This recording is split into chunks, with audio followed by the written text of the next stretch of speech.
Leinster 35, Montpellier 14. Had a bit of a just another day at the office feeling for the Leinster team, to be honest. Um, for me to see a few guys that I haven't really seen before.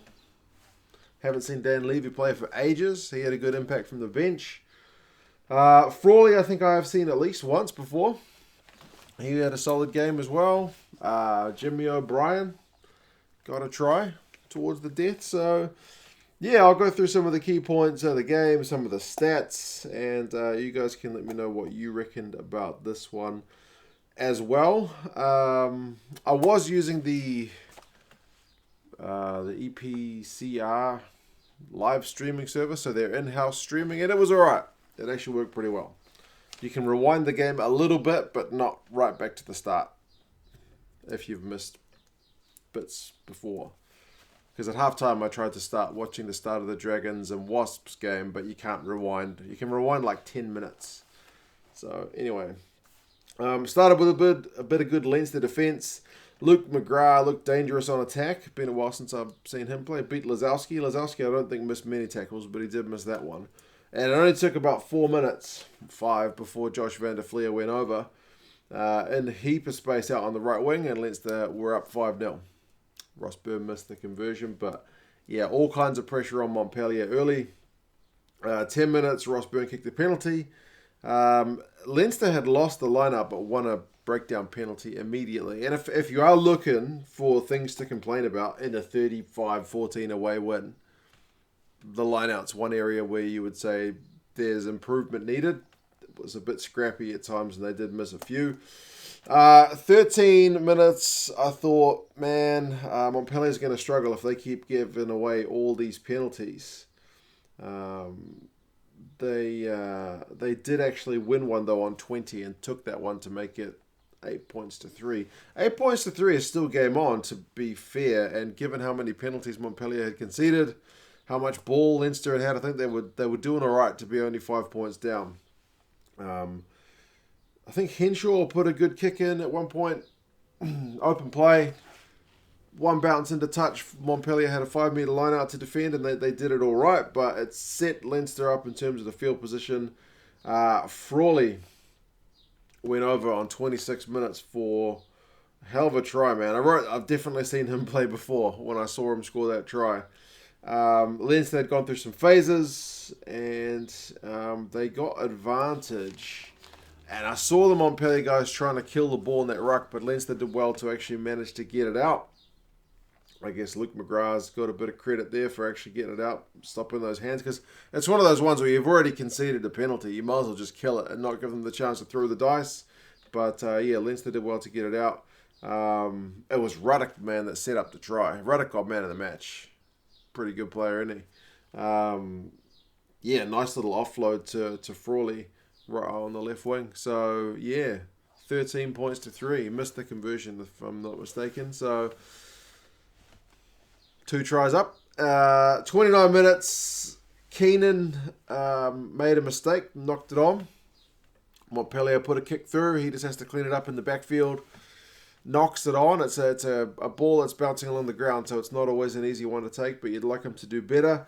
And a couple of minutes later, that costs them 3 because they win a penalty. So 6 points to 13. And again, I thought 6 points to 13, it's a little bit uncomfortable for Leinster given how they probably should be further ahead. However, they managed to push on ahead on 35 minutes. Dave Carney got the try. Maybe this one's the try of the game. I don't know. It was really well worked. Some turnover ball. I think it was Doris that won the turnover.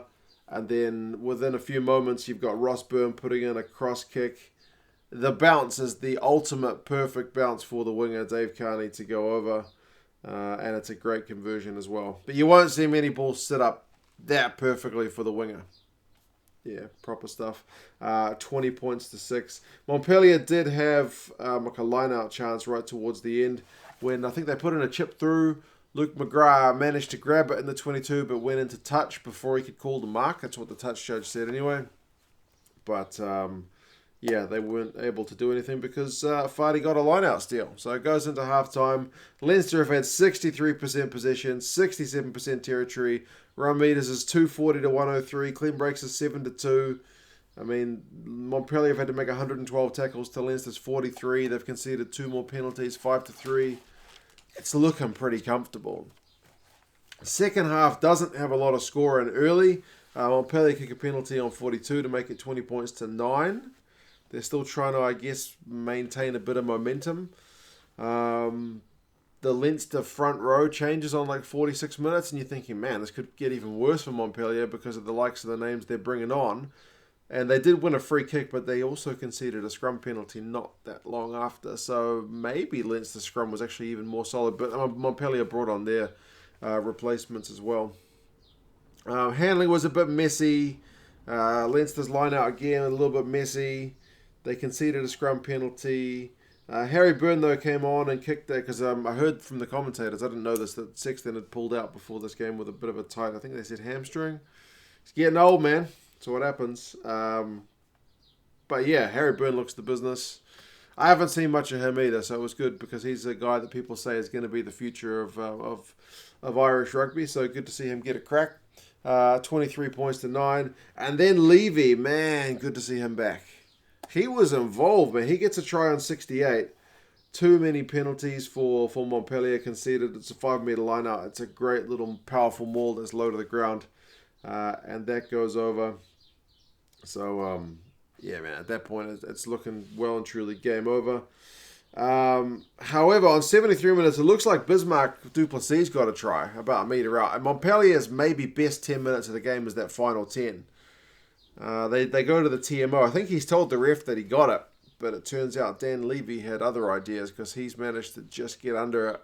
So no try for Bismarck. They do get it a couple of minutes later through Ngandebe out on the left wing. It's a great pass to set him up. I think Jameson Gibson Park had done well a couple of phases earlier to prevent the try from being scored, but eventually the pressure just told.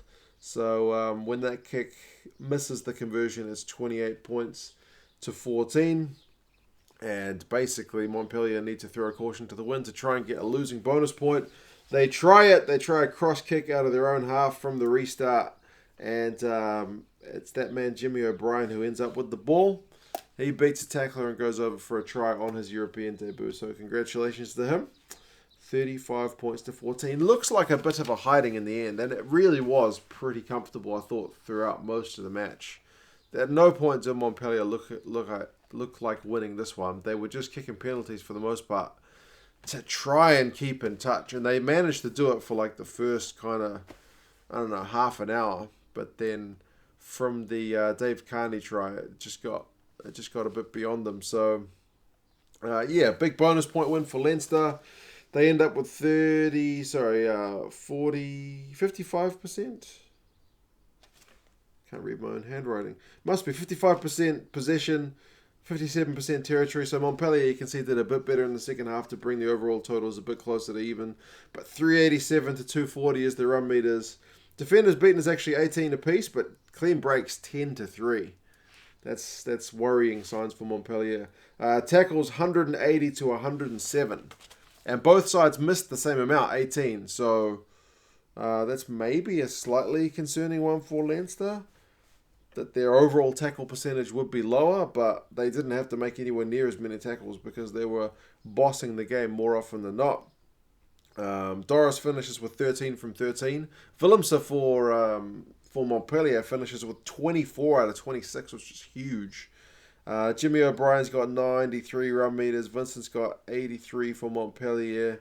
But yeah, man, like I said, pretty comfortable overall for Leinster.